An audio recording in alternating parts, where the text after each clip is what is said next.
आइए आज हम लोग को पढ़ना है नेपोलियन बोनापार्ट के संबंध में। नेपोलियन बोनापार्ट एक ऐसी हस्ती का नाम है। नेपोलियन बोनापार्ट एक ऐसी शख्सियत का नाम है। जब जब फ्रांस की बातें आएगी, यूरोप के इतिहास की बातें आएगी, विश्व में आक्रमणकारियों की बातें आएगी, तब तब नेपोलियन बोनापार्ट का नाम अनायास ही हम लोगों की अधरों पर आ जाएगा। तो आइए आज हम लोग को पढ़ना है नेपोलियन बोनापार्ट के संबंध में। नेपोलियन बोनापार्ट की एक पंक्ति हम तमाम उम्र के लोगों के लिए प्रेरणादायी है। जैसा कि हम जानते हैं, पूछा जाता है कि यह किसने कहा था कि दुनिया का कोई काम असंभव नहीं है, तो हम यह जान लें कि नेपोलियन बोनापार्ट ने ही यह तमाम उम्र के लोगों को प्रोत्साहित किया था और कहा था कि कोई भी काम असंभव नहीं होता। तो आइए हम जाने विशेष बातें। तो नेपोलियन बोनापार्ट का जन्म 1769 ईस्वी में फ्रांस के कोर्सिका में हुआ था। फ्रांस के कोर्सिका टापू में हुआ था। और आपसे पूछेगा, एक और प्रश्न आता है कि नेपोलियन बोनापार्ट कितने वर्ष की अवस्था में सैनिक में चला गया?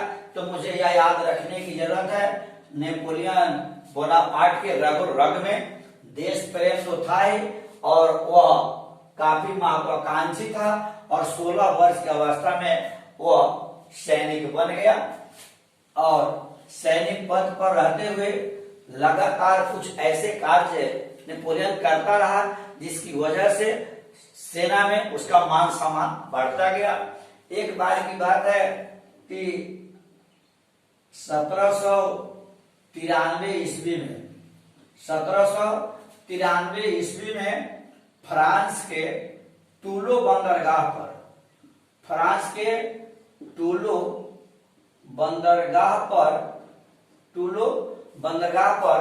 इंग्लैंड के उकसाने पर फ्रांस के ही कुछ उग्रवादियों ने टूलो पर अपना आधिपत्य जमा लिया। जब फ्रांस के ही उग्रवादियों ने टूलो पर बंदरगाह पर अपना आधिपत्य जमा लिया, तो फ्रांसीसी सरकार सत्ते में आ गई। और फ्रांसीसी सरकार यह सोच रही थी कि इस आतंकवादियों से मैं कैसे निजात पा सकूं। तो फ्रांसीसी सरकार ने नेपोलियन बोनापार्ट को यह जवाबदेही दी कि टूलो बंदरगाह को आतंकवादियों से मुक्त कराया जाए।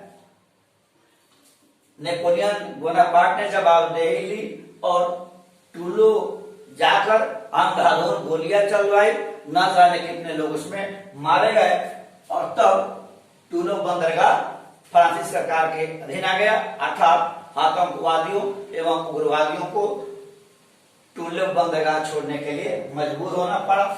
जब टूलो बंदरगाह पर इसकी सफलता मिली, टूलो बंदरगाह जब आतंकवादियों के अधीन मुक्त हो गया, तो फ्रांसीसी सरकार में नेपोलियन बोनापार्ट का काफी धाक जम गया, और दिन प्रतिदिन फ्रांसीसियों के गले का हार वह बनता गया।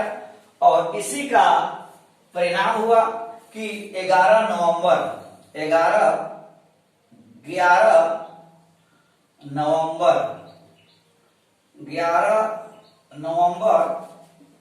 1799 ईस्वी को वह कौंसल बन गया।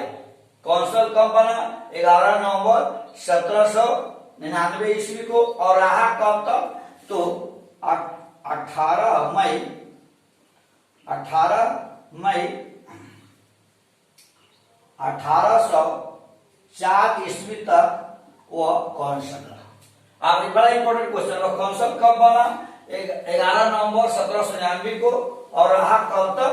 वो 1804 ईस्वी तक। फिर आपसे पूछेगा शासक कब बना? तो यही लिखेंगे 18 मई मई 1804 ईस्वी से 6 अप्रैल 1814 ईस्वी तक वह शासक रहा।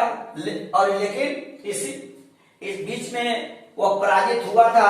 एल्बा द्वीप में उसको निर्वासित किया गया था, लेकिन नेपोलियन बोनापार्ट पुनः आकर के शासक बन गया। लेकिन जब वाटरलू की लड़ाई लड़ी गई, वाटरलू की लड़ाई कब लड़ी गई आपको याद करने की जरूरत है। 18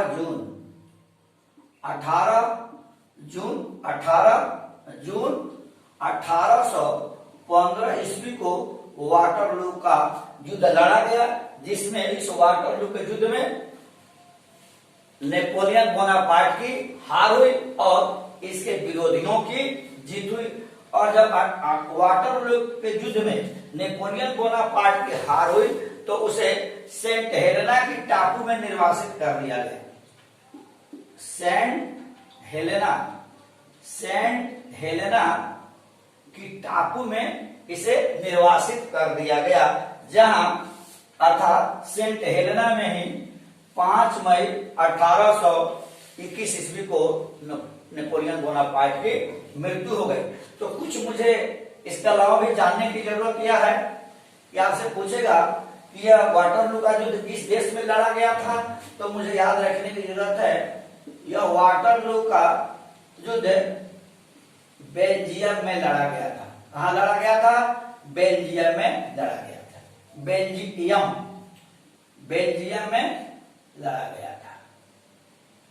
कहां लड़ा गया था? बेल्जियम में लड़ा। और इस यह युद्ध लड़ा जो गया था वह फ्रांस बनाम, एक तरफ फ्रांस बनाम कौन था? प्रसा, रूस, इंग्लैंड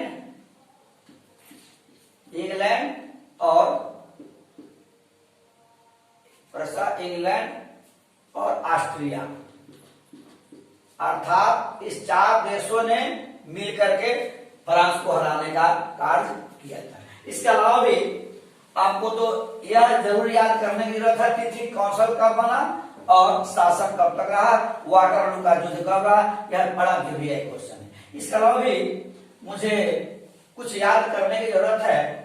आपसे पूछेगा कि नेपोलियन बोनापार्ट की उपलब्धियों का वर्णन करें। नेपोलियन बोनापार्ट की उपलब्धियों का वर्णन करें तो उपलब्धियों की बात होगी। अगर उपलब्धियों की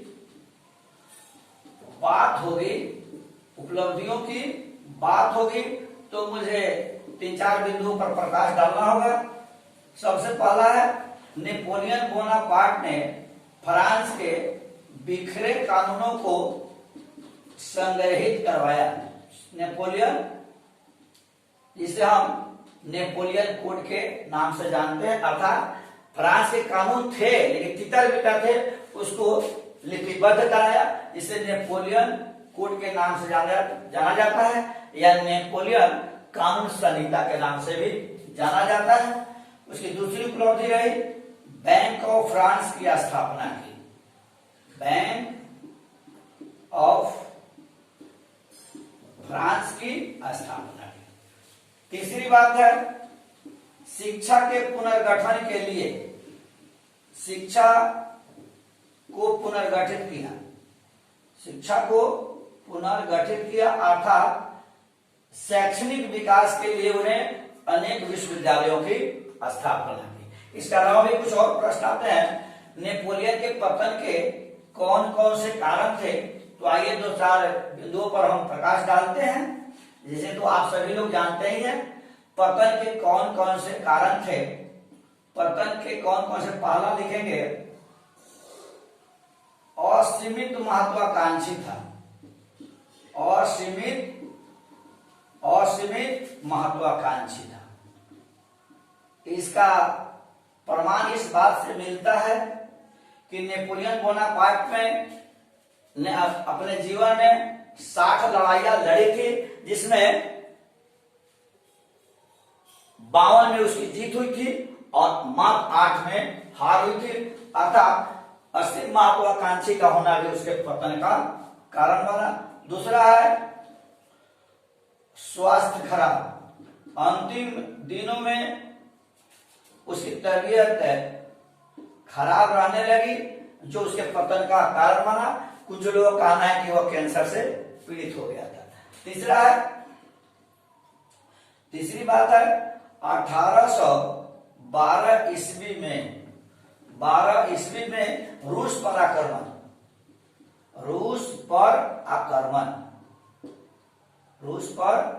आक्रमण।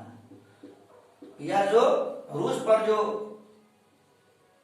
वह नेपोलियन बोनापार्ट रूस की स्थितियों को समझ नहीं सका और आक्रमण किया, जिससे हजारों सैनिक उसके बर्फ में गल के मर गए। उसके पतन का चौथा कारण था नौ सैनिक दुर्बलता। नौ शक्ति की दुर्बलता